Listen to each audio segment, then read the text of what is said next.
I am really excited to hear your presentation and take it away. All right, let me share my screen. All right, are we good?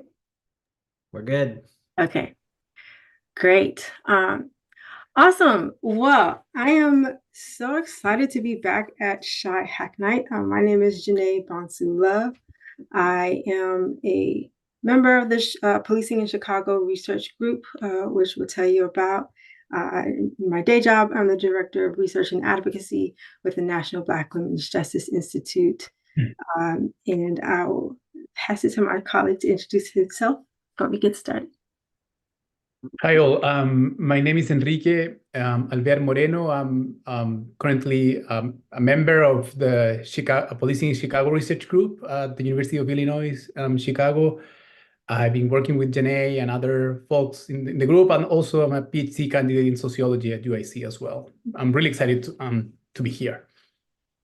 Yes, so this is part 2 of a presentation I did in 2018 at Shy Hack Night called Data-Driven Criminalization, the Case of Chicago's Gang Database. But first, we'll just tell you a bit about the Policing in Chicago Research Group and why we're bringing this to you today. So pass it to Enrique. Yes, so the Policing in Chicago Research Group is basically an activist research collective that is integrated or composed primarily by current or former grad students at the University of Illinois, Chicago, and whose work is committed to supporting abolitionist movements, transformative justice organizations in the city, and other social movements along with the city. So in dialogue with several organizations on the front lines of struggles for social justice and struggles against police repression in Black and Latinx and Arab Muslims communities, we have conducted research over the last 7 years that basically aims to assist these movements and organizations' campaigns. So we have taken direction from organizers, and we have studied high-tech surveillance, massive databases, predictive analytics, and data sharing mechanisms that have historically facilitated coordination between local police, federal immigration authorities, national security agencies, and close allies of the U.S. empire around the world. So in order to do this research supporting those movements, political struggles against police repression, we've been conducting multiple research methods, including in-depth interviews, archives. We have also submitting Freedom of Information Act request, and we have also conducted some quantitative data analysis and also participatory action research projects with young people at grassroots organizations in order to study these technologies, policies, and practices that policing agencies have historically used to target Black, Latinx, and Arab Muslims and communities in the cities. After doing this research, we used to share our findings with organizers and community members through multiple instances such as meetings, public teachings, and public reports. Our partners draw on this research as they develop and implement multiple campaigns against criminalization, deportation, and surveillance. So overall, our research lays bare the structures of racialized surveillance and provides resources for movements challenging imperial policing. Mm-hmm. Yeah, so just an overview of tonight, we want to highlight the work of two of the Policing in Chicago research groups, Chicago-based partner organizations that have been engaged in struggles against police violence and racialized surveillance. So those two organizations that we want to highlight are Black Youth Project 100, or BYP 100, in Organized Communities Against Deportations, or OCAD for short, and their coalitional partners' efforts to make Chicago a true sanctuary city where all residents can live in their full humanity without fear of persecution due to their race, class, gender, sexuality, citizenship status, gang affiliation, or criminal history, the last two of which are really important for today's discussion. And specifically, we'll discuss the efforts to end what we call the punitive exceptions in Chicago's sanctuary city policy, or the Welcoming City Ordinance, which began in 2017, achieved a major victory in 2021. Then we'll jump back to 2017 for a moment to trace the development of the ongoing campaign to erase the Chicago gang database, which also recently achieved a victory. So both of these struggles were part of a broader national campaign to defy, defend, and expand sanctuary. And so we really want to highlight some of the successes and challenges of these campaigns as a kind of case study or window into struggles for abolitionist sanctuary, which we'll explain in a second, in the era of database policing. And in transparency, the way that we'll refer to these campaigns, or at least when I speak, I'll probably use like our, we pronouns, because in this work against or fighting against the punitive exceptions to the Welcoming City Ordinance, as well as to end the gang database, I was involved in this work both as a member of the PCRG as well as an organizer with BYP 100. And as part of this coalition. So using those two hats, was very much involved in the both sides of the fence. So I will speak from that perspective.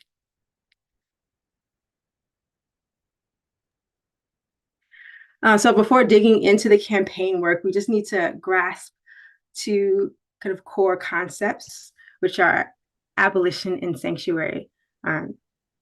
So kicking it to you, Enrique, to take us through sanctuary.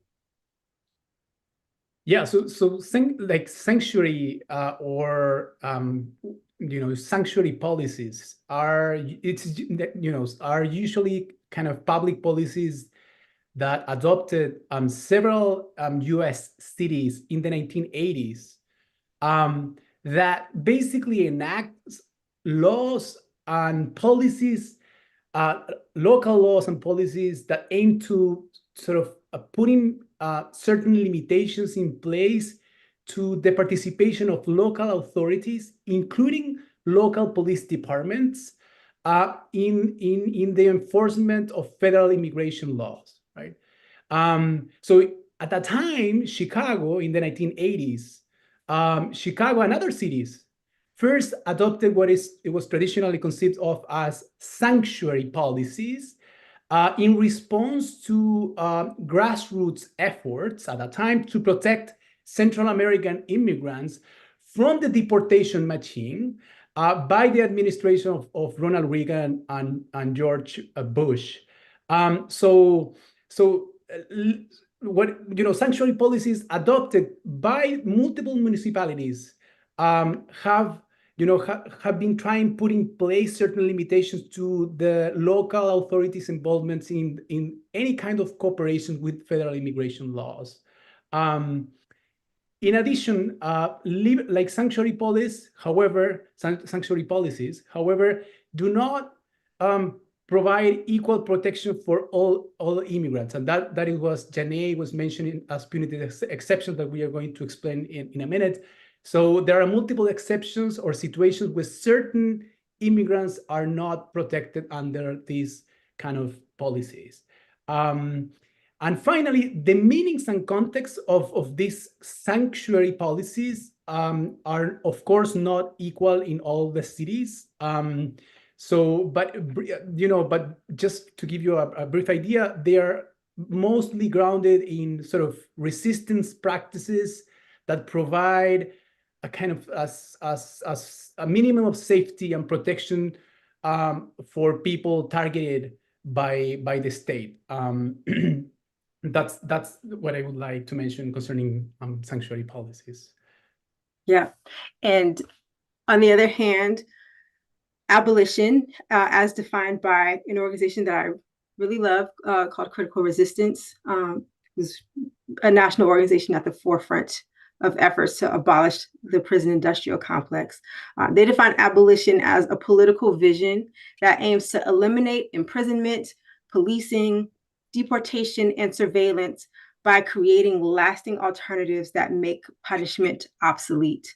Right. So it's both abolition is both a project of dismantling harmful structures of policing, incarceration, and surveillance, and building the types of structures and resources and practices that make policing, incarceration, et cetera, insignificant, right? Or make them not necessary in the first place.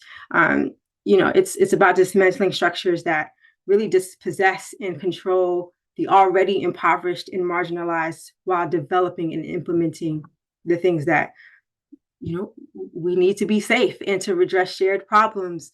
And so taken together, abolitionist sanctuary as a concept is a radical alternative to the liberal sanctuary policies that Enrique mentioned a minute ago.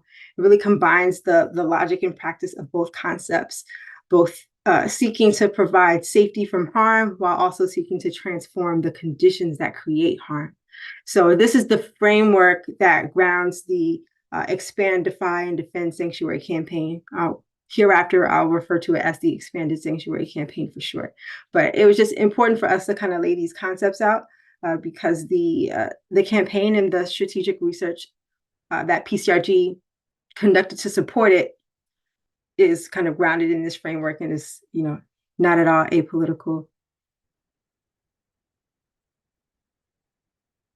So the Expanded Sanctuary campaign was a national effort to expand the meaning and practice of sanctuary through an abolitionist framework, as we just explained. And ultimately, this was a struggle to fundamentally transform liberal sanctuary policies that offer this conditional protection for quote unquote good immigrants while intensifying the punishment of immigrants whom police consider criminals or gang members and providing no support at all to Black and Latinx populations with citizenship.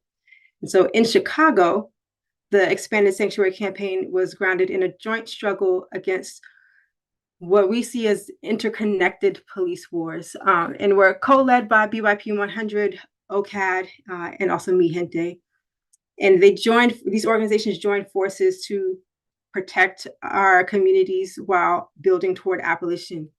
And these organizations that were leading the Expanded Sanctuary campaign in Chicago focused on the Chicago Police Department gang database and data sharing between CPD and ICE, or Immigration and Customs Enforcement, as racist tools for criminalizing Black and Latinx communities and really fueling the mass deportation and mass incarceration machines.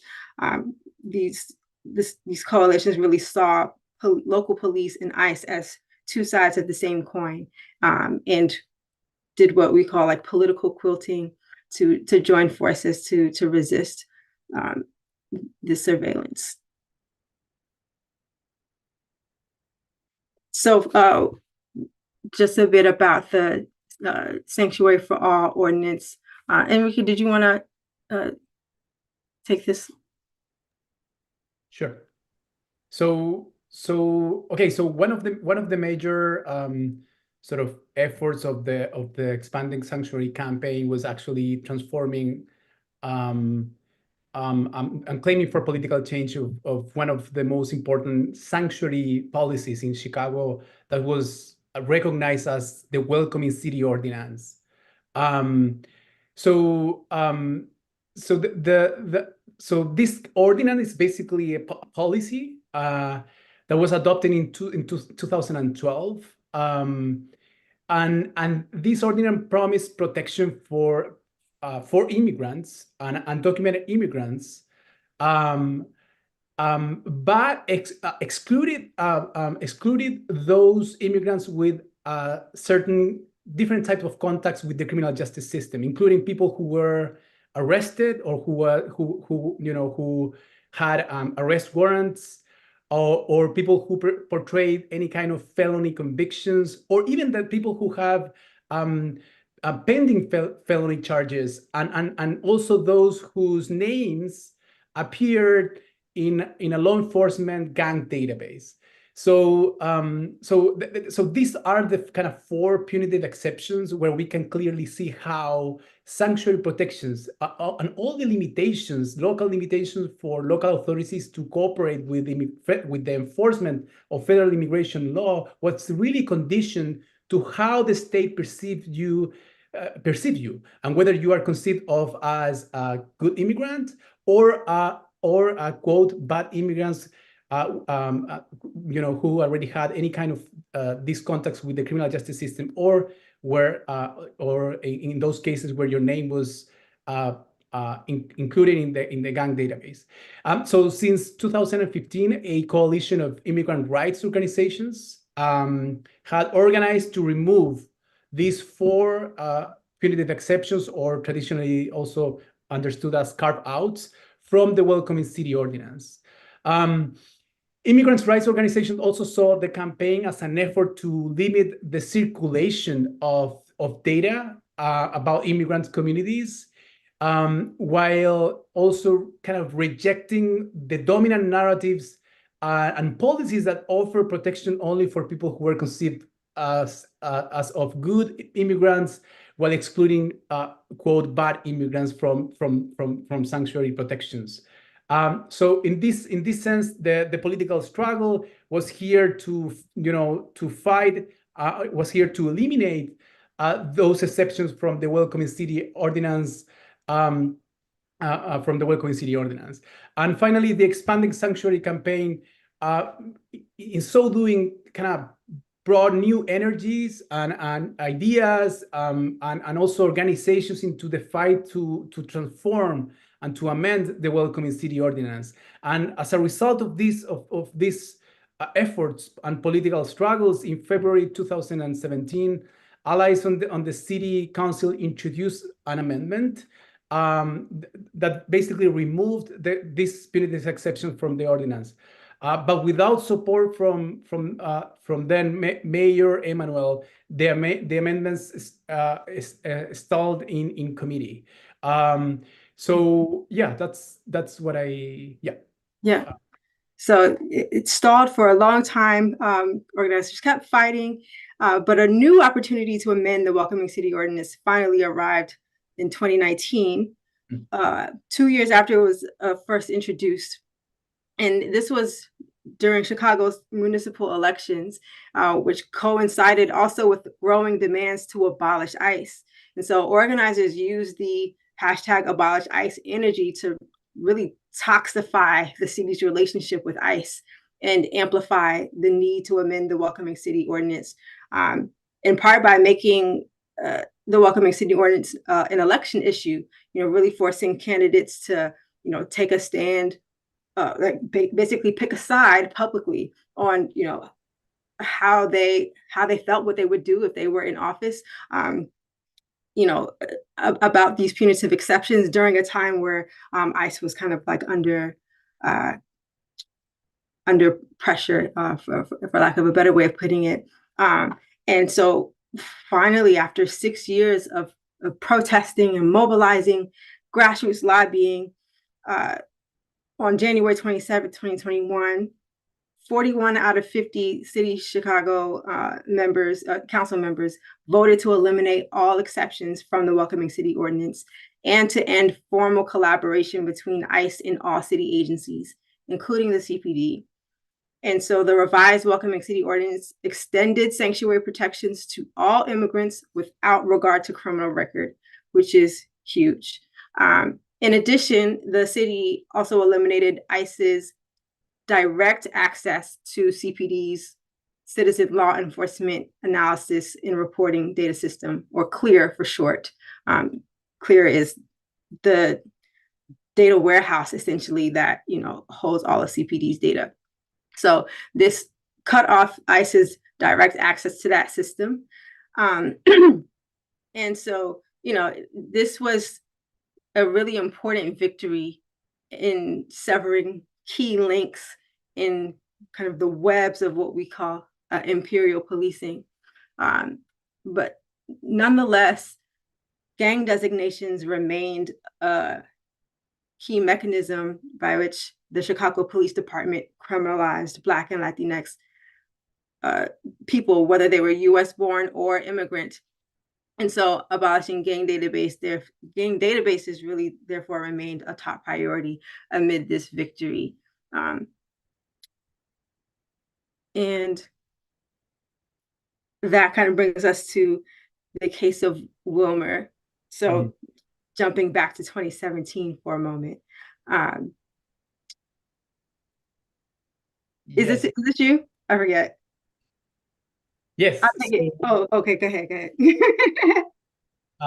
Yeah. So in 2017, so the gang database gained visibility or public visibility and a huge public discussion in the city with the violent arrest of Bilmer Ramirez in March 2017. And so at that time, ICE agents arrested Bilmer from his home without a warrant as part of what they call as gang operation. So when Bilmer's wife, Silene Adam, posted a video of the arrest on social media, that caught the attention of OCAD, Organized Communities Against Deportation, which had previously mobilized high visibility campaigns to stop deportations for years in the city. So organizers contacted Ms. Adam and offered to figure out why her husband was taken and to assess whether an organizing campaign would help his case. So documents obtained from ICE show that Bilmer was targeted because he was labeled as a gang member. And organizers and lawyers soon discovered that ICE learned of his gang designation from a CPD gang database. So although OCAD had previously seen gang designations in multiple immigration cases, no one had publicly sort of challenged this designation. And this time, however, Bilmer and Silene demanded answers. And Bilmer's case could have remained narrowly focused on getting Bilmer out of the immigration detention and back with his family. But instead, it became a centerpiece in the emerging campaign to dismantle the entire gang database and how it actually informs multiple connections between immigration and customs enforcement and local police in the city. And what's really noteworthy about Wilmer's case, and partly why they were so adamant to get answers about why he was targeted, was because Wilmer wasn't in a gang at all. And the documents showed that he was designated as a member of two different rival gangs, so that the inaccuracies were clear. And it just sparked so many questions about what was the system that was tracking him as such, and who else is in there, how many people is it, just so many questions that kind of sparked fueled this campaign and PCRG's research to support it. And so the Erase the Database campaign is basically subsumed under this expanded sanctuary campaign that we've been talking about. And it emerged from Black-led organizing against police violence and criminalization in Chicago, as well as from Chicago's anti-deportation immigrant justice movements. And so it kind of provided common ground for some Black and Latinx organizations in the city. And so after many conversations, we created some kind of grounding principles of this campaign to expose the hidden operations of database policing, mobilize communities directly impacted by the gang database, and advocate for abolition, and to seek restitution for the harmful effects of the database. So as a campaign led by abolitionist organizations, we wanted to center these several interconnected principles. One, the abolition of gang databases. So instead of trying to reform or improve the CPT gang database, we wanted to, quote unquote, erase the data and eliminate gang databases altogether. Secondly, we wanted to refuse to distinguish between good and bad and innocent and guilty. So instead of fighting for people mislabeled as gang members, we rejected the gang member label altogether, knowing that it's a racial frame that criminalizes and harms our communities. We also wanted to sever the connections between local police and federal law enforcement agencies, particularly ICE. And so we do that by calling for an end to the data sharing, which was a key mechanism that grounds these interagency collaborations. And lastly, the campaign demanded the divestment of funds from policing and policing broadly defined, not just local police, and reinvestment in the funds in communities most harmed by policing. And so over time, organizers developed a multi-pronged strategy that included research, which is where PCRG kind of was centered, where we came in to provide support to help shape the campaign's other strategies and solutions, and also included an OIG investigation, which I'll talk about in a second. Communication, community education and outreach. So we organized teach-ins and community meetings to promote political education about the gang database. And really the goal here was to ensure that all our community members were aware of what we knew about the gang database and how it might impact them. Litigation was another strategy that the campaign used, filing a class action lawsuit as organizational plaintiffs and on behalf of individual plaintiffs, and organizing and policy. So I'll talk about a few of these more in depth. But a bit about the research, which is, again, where PCRG kind of centered our efforts. So in 2017, or 2018 rather, my first time at Chai Hack Night, we had recently released our first report, Tracked and Targeted, as a Policing in Chicago research group. Because, you know, post Wilmer's violent arrest and us trying to figure out, you know, how did this happen? PCRG set out to learn everything possible about gang databases in Chicago. So we scoured the internet, we conducted interviews with current and former employees of CPD, directly impacted people, investigative journalists, defense attorneys. We wrote FOIA requests, we collected archival materials, and to really begin to piece the puzzle together. And so just a few kind of key findings at this time, we learned that the electronic databases were just the latest iteration of CPD's gang tracking. You know, CPD has been collecting gang information since the 1980s. And importantly, what we were calling, or what we still do call the gang database, wasn't a single standalone system, but rather a combination of databases and tools for storing gang designations within CPD's clear data system. We also learned that somewhere between 155,000 and 195,000 people were designated gang members in clear, the vast majority of whom, or 95%, are Black and Latinx. Put another way, 11% of Chicago's total Black population, 4% of the Latinx population, compared to just 0.6% of the white population, was in the gang database. And these numbers were astronomical compared to other jurisdictions with large populations. And these numbers included minors, people under 18, and elders. We found people in the gang database as young as 9 years old, and people over 70. Also noteworthy is that we learned just how subjective gang designations were in practice. CPD officers have virtually unlimited discretion in determining who is and who is not a gang member, and is of course subjected to racialized, criminal stereotypes and archetypes. And so in contrast to how easy it is to get into the database, we found no policies governing how one could get out of the database.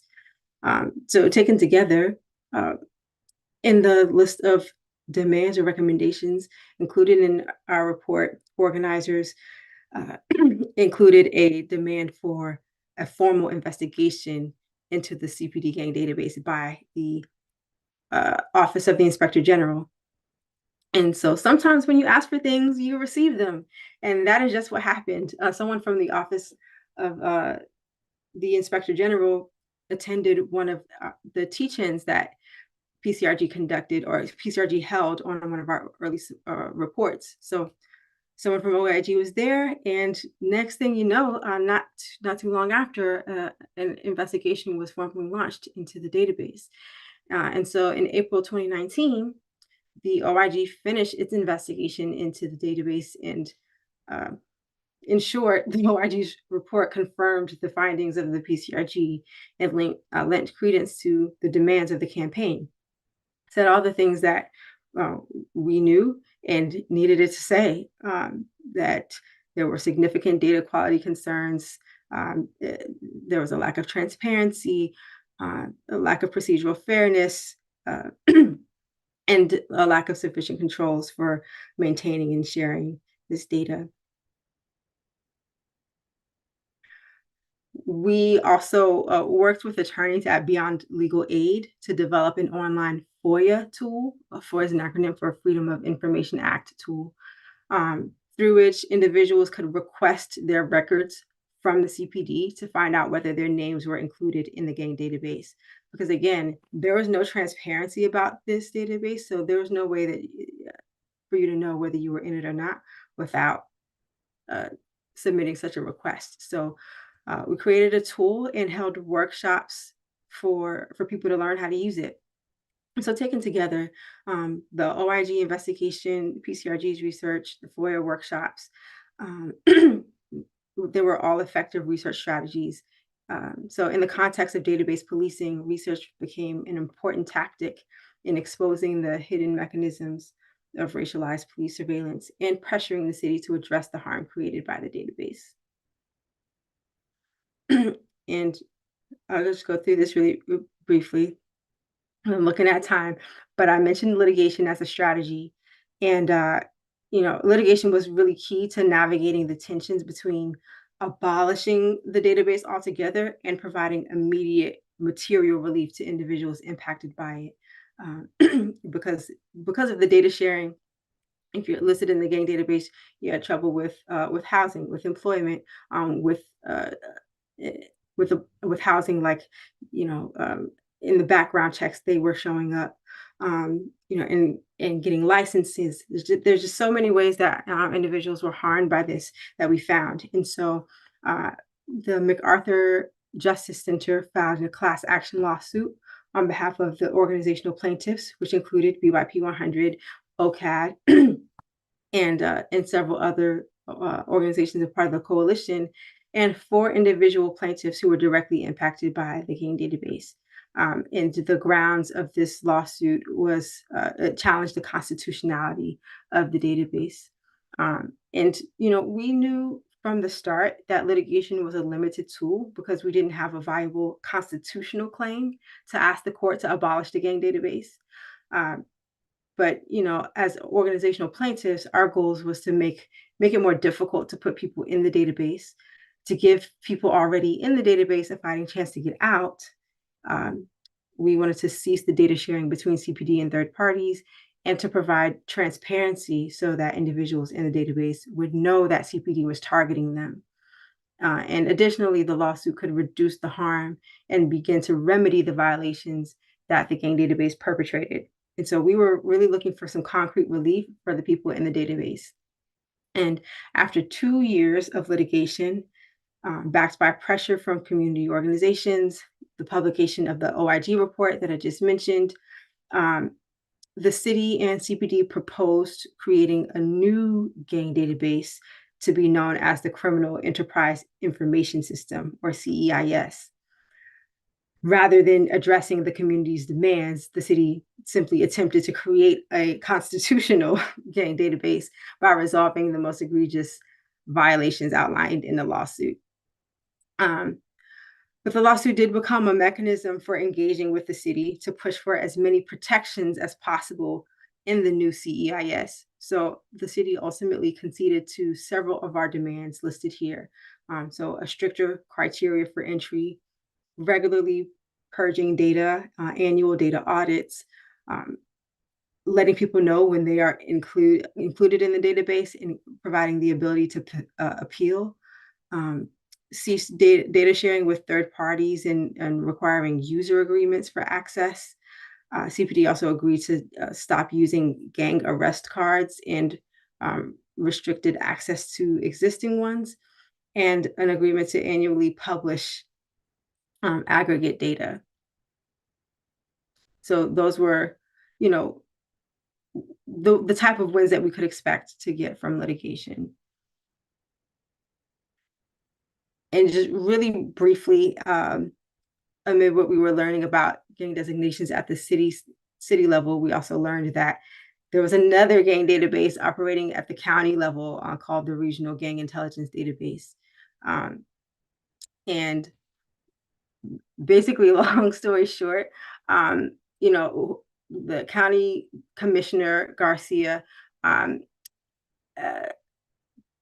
asked the independent inspector general to investigate whether the RGID was a tool for racial discrimination. And, you know, the Erase the Database campaign mobilized support for an ordinance that was later introduced to demand that the sheriff's office, the Cook County Sheriff's Office, stop adding names to the database and stop sharing designations with other agencies. And so with that growing public attention on the Regional Gang Intelligence Database, the Sheriff's Office began to distance itself from the database and finally, you know, announced its plan to decommission the database. And in 2019, the RGID was taken offline and stored on encrypted hard drives in a vault. And a year later, the hard drives that were storing the RGID database were destroyed, which, again, great victory. And at the same time, there were questions that remained, like, you know, were the data transferred or downloaded, printed or saved? You know, are the data still being used to track and criminalize communities? Because so many other agencies had access to this data before it was decommissioned. Does it still live somewhere else? You know, there were just questions that remained even amid this victory. And finally, at the city level, in September 2023, an interim commission, the Chicago Community Commission on Public Safety and Accountability, which was an oversight body created by an ordinance in 2021. They voted unanimously to require the CPD to obtain approval from the commission before establishing a new gang database. So what does this mean? This means that that CEIS that I just talked about before, that, you know, in the lawsuit, CPD just proposed to create a constitutional gang database. This vote basically said that CPD needed approval before they can implement it. So it effectively blocked implementation of the proposed CEIS. And so while anticipating pushback, we celebrate this vote as at least a partial victory for the Erase the Database campaign and a significant milestone towards reimagining public safety under the Johnson administration. So currently there are no gang arrest cards. You know, there is no new gang database. It is on pause. We don't know when the play button will be pushed, but as of now, there is no active, you know, quote unquote gang database. Though we do believe that, you know, CPD might still have ways of making gang designations on other types of arrest cards. You know, we don't know the intricacies of how they might still continue to systematically track gangs or gang designations, but this was a significant win that took, you know, a lot of different strategies and time, as I mentioned. So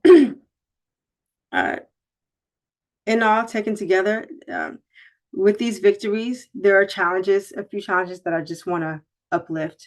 So with the Welcoming City Ordinance, when it was amended, the campaign organizers began to work to document how city, state, and county agencies still share data and information with the Department of Homeland Security and therefore indirectly with ICE.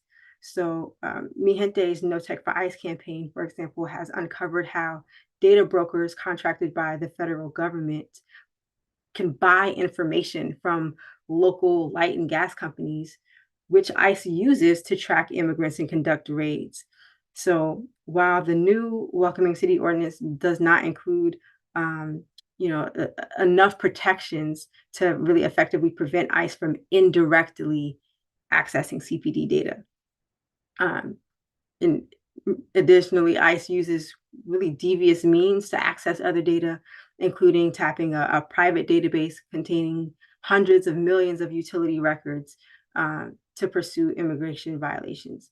So this indirect access to data is still an issue. And another challenge being this tension between what we call reformist reforms and non-reformist reforms, which became really clear in our litigation. We set out to achieve what critical resistance calls non-reformist reforms, which weaken, the empire state and refuse these distinctions between good and bad and innocent and guilty. But in our efforts, we still kind of stepped into minefields of co-optations and reformist reforms that strengthen the state. So, for example, all 4 of the individual plaintiffs in the lawsuit were wrongfully included in the gang database. Focusing on those who were wrongfully included, or in other words, not actually in a gang, left space for the city to claim that the new database would be accurate and that people in the CEIS are actual gang members, which kind of undermines the principle of, refusing this notion of being a gang member as a means to surveil and track and harm. So the CEIS is an example of how policing and surveillance are always shape-shifting, always reinventing itself. It shows that the lengths to which the state will go to criminalize communities and retain, surveillance technologies. And I think one of the biggest questions about abolition in the context of database policing remains the difficulty of ensuring that data are ever really destroyed, especially when they've been shared with hundreds of other agencies. So, as we discussed with the case of the regional gang intelligence database or the Cook County database, what does it mean to actually abolish a shared database? How do we know that the data are truly gone? So those are the kind of challenges and questions that we're left with amid these victories. But all in all, taken together, despite the challenges, the expanded sanctuary campaign has had a number of achievements, by providing an end to the punitive exceptions in the Welcoming City Ordinance, ending direct access to CPD data for ICE, decommissioning the regional gang intelligence database, introducing some constitutional protections to the CPD database, and ultimately securing the support needed to end the city's use of the gang database. And more broadly, the campaign has built connections between Black and Latinx-led organizations in Chicago, and moved immigrants' rights organizations towards a more radically inclusive orientation that really rejects these criminal archetypes and respectability politics. And so with that, that was a lot longer than we anticipated, but thank you for listening. And I don't think we have really much time for questions, but We have time for one, maybe. Okay. Well, thank you, Janae and Enrique. Yeah, there was a lot there, but a lot to celebrate as well. So I had a question that was really asking for how do you know they did all the things that these sort of rules and policies require them to do? But it sounds like that is an ongoing question. And I guess the question I have to sort of build off of that is, I imagine, is that part of what you are doing now? Are you, and what does that look like? Are you FOIAing? How do you get the receipts that things have actually been deleted or that data is not being shared actively? Do you have tactics for that you're using right now? Yeah, so FOIA is such a like incredible tool to get answers about what government agencies are not doing.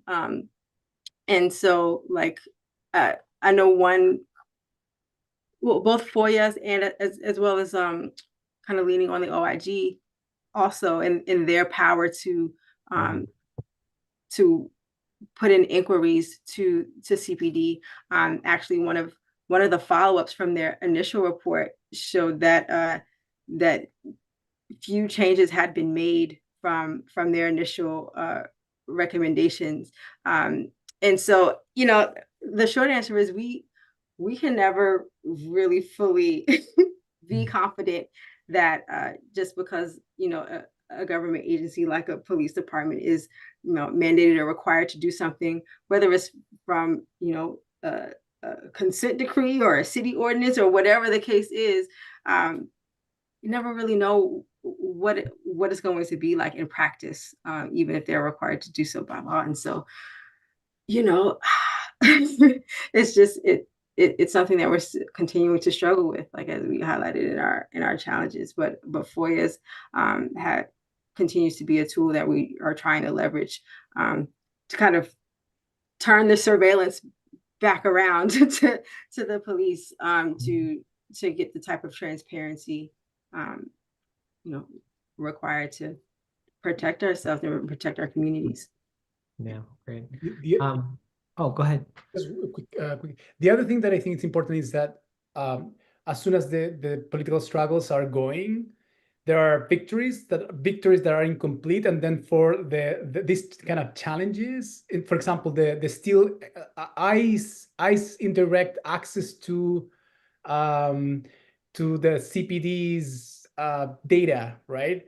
Despite all the formal limitations that exist under Chicago sanctuary policies, there are still kind of forms under which ICE can get access to data from the CPD or even from private contractors. So I think big income, victories are all, and the challenges are also putting in place the new conditions for new political struggles. But this is like political struggles are going to be incomplete forever, and this is part of the great contributions that OCAD, BYP 100.